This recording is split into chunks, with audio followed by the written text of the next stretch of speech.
Hello everyone, welcome to Competition Career Point. आज हम लोग शांति कहानी से संबंधित महत्वपूर्ण प्रश्न उत्तर देखने वाले हैं। ये कहानी मुंशी प्रेमचंद द्वारा रचित है और ये कहानी मानसरोवर भाग 1 में संकलित है। सेशन को शुरुआत करने से पहले अगर आप झारखंड पीटी हिंदी का प्रिपरेशन कर रहे हैं, अगर कोई भी कंटेंट का पीडीएफ चाहते हैं तो आप इस व्हाट्सएप नंबर पर कांटेक्ट कीजिए 7004501486 पर आप कांटेक्ट कर सकते हैं, या आप डिस्क्रिप्शन बॉक्स में चेक कर लीजिए कि टोटल कंटेंट में क्या क्या मिलेंगे, कितने पैसे करना होगा, किस नंबर पर फ़ोन पे गूगल पे करने हैं, सारे वहाँ पर मेंशन किए हुए हैं। अब ये मानसरोवर कहानी का है, जो शांति कहानी मैं करा रहा हूँ, ये 20वां कहानी है। इससे पहले 19 कहानी मैं आप लोग के सामने प्रस्तुत कर चुका हूँ और भी एक सप्ताह लगेगा, 5 से 6 दिन एक सप्ताह लगेगा, तो आपको सारे कहानियाँ भी आप लोग के पास अवेलेबल हो जाएंगे।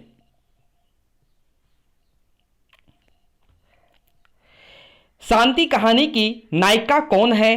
तो आंसर हो जाएगा गोपा। दूसरे प्रश्न जो है, कहानी का आधार पर मदारी लाल का बेटा का क्या नाम था? केदार। देवनाथ, गोपा, मदारी लाल और केदार किस कहानी के पात्र हैं? तो हो जाएगा शांति कहानी के पात्र हैं।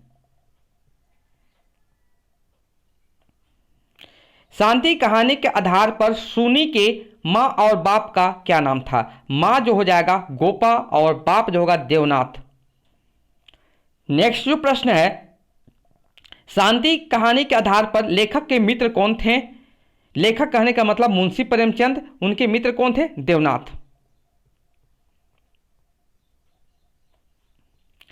शांति कहानी के आधार पर गोपा की बेटी का क्या नाम था? सुनी यानी सुनीता। मैं किसी का गुलाम नहीं हूं, किसी को अपना गुलाम बनाने के लिए पहले खुद ही उसकी गुलाम बनना पड़ता है। उपरोक्त पंक्तियों के कथन किस कहानी से ली गई है? तो शांति कहानी से ली गई है। 8 नंबर, शांति कहानी के आधार पर स्वर्गीय देवनाथ कैसे स्वभाव के आदमी थे?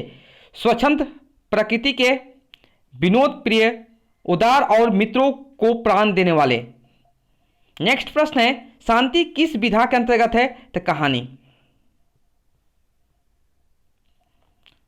10 नंबर प्रश्न है, शांति कहानी किस पत्रिका में प्रकाशित हुई थी? तो तहजीब निस्वा। 11 नंबर प्रश्न है, शांति कहानी का प्रकाशन वर्ष कब हुआ था? 1918 ईस्वी। नेक्स्ट प्रश्न है, शांति कहानी के लेखक कौन है? तो मुंशी प्रेमचंद। नेक्स्ट प्रश्न जो है, शांति कहानी के प्रमुख पात्र कौन कौन है? तो पहले जो प्रमुख पात्र हैं लेखक या मैं, जो मुंशी प्रेमचंद हैं, ये जो हैं देवनाथ के मित्र हैं। गोपा शांति कहानी की नायिका है, देवनाथ की पत्नी है और सुनी के माँ हैं। नेक्स्ट जो पात्र हैं, देवनाथ गोपा के पति हैं, सुनी के पिता हैं और लेखक के मित्र हैं, यानी कि मुंशी प्रेमचंद के मित्र हैं। सुनी यानी सुनीता केदार की पत्नी है, मदारी लाल का बहू, गोपा और स्वर्गीय देवनाथ की पुत्री। केदार जो कि गौण पात्र है, सुनी का पति है और मदारी लाल का पुत्र है। मदारी लाल केदार के पिताजी और सुनी के ससुर। ये आपको इतना डिटेल से मैं पात्र परिचय पढ़ाता हूँ, बताता हूँ, ये आपको कहीं से भी प्रश्न बन जाएंगे। इस प्रकार का ऐसा आपको पात्र परिचय बताया जा रहा है।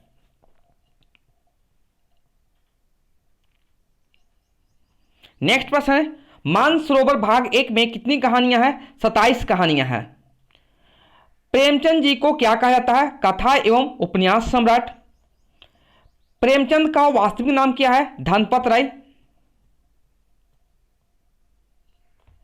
17 नंबर है, प्रेमचंद का जन्म कब और कहां हुआ था?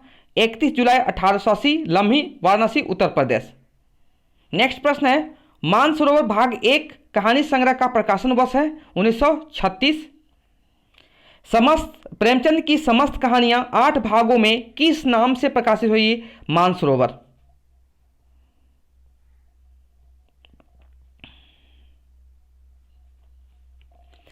प्रेमचंद जी की मृत्यु कब हुआ? 8 अक्टूबर 1936 ईस्वी। मुंशी प्रेमचंद का प्रसिद्ध कहानी संग्रह मानसरोवर कितने भागों में संकलित है? 8 भाग में संकलित है। यह आज का अंतिम प्रश्न था। अब हम लोग देखेंगे शांति कहानी का सारांश।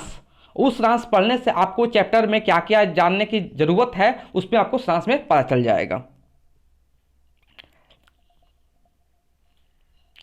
शांति कहानी। प्रस्तुत कहानी मुंशी प्रेमचंद की चरित्र प्रधान कहानियों में से एक है, जिसमें उन्होंने गोपा और उसकी पुत्री सुनीता दोनों को ही बड़ी स्वाभिमानी नारियों के रूप में चित्रित किया है। कहानी का प्रारंभ नायिका गोपा के विधवा होने की सूचना से होती है। कथावाचक और गोपा के पति देवनाथ दोनों अभिन्न मित्रों में से एक थे। वे बड़े सहृदय व्यक्ति, मित्रों पर प्राण देने वाले आदमी थे। देवनाथ की 40 वर्ष की आयु में मृत्यु होती है। तब उसके घर में बर्तन और मकान के सिवा कुछ भी नहीं था। उनके परिवार का पालन पोषण होना भी कठिन था। 2-3 साल में उनकी लड़की भी विवाह योग्य होती है।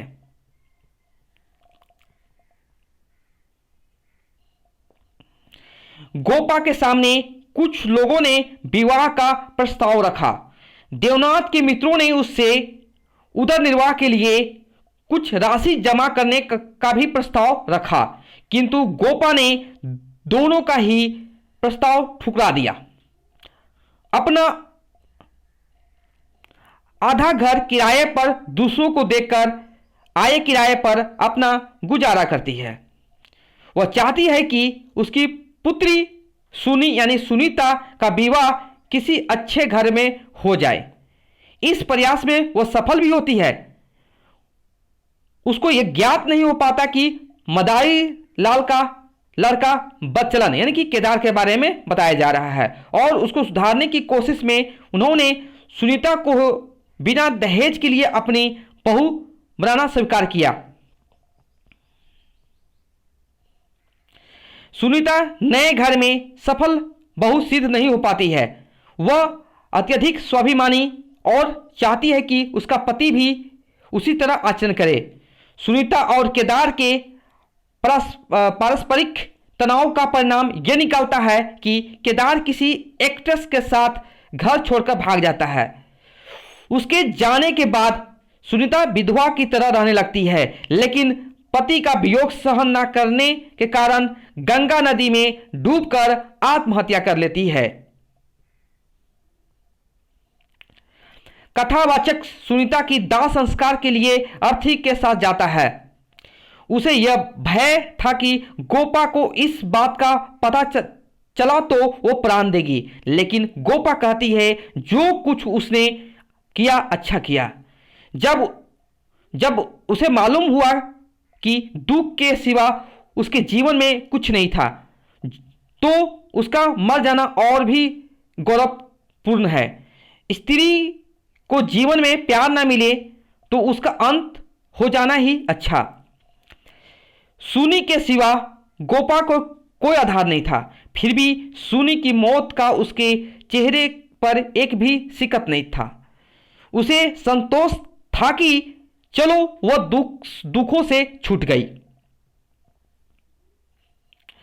इस कहानी में नारी समस्या को प्रस्तुत किया है और इस तथ्य को उभारा है कि यदि पुरुष वर्ग नारियों की पतिव्रता की अपेक्षा करता है तो पुरुष वर्ग को भी पत्नी व्रत का पालन करना चाहिए।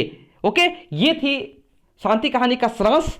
आप लोगों को ये कंटेंट बहुत अच्छा लगा होगा। अगर कंटेंट अच्छा लगा हो जरूर से जरूर लाइक कीजिए। Okay, thank you so much for watching my video.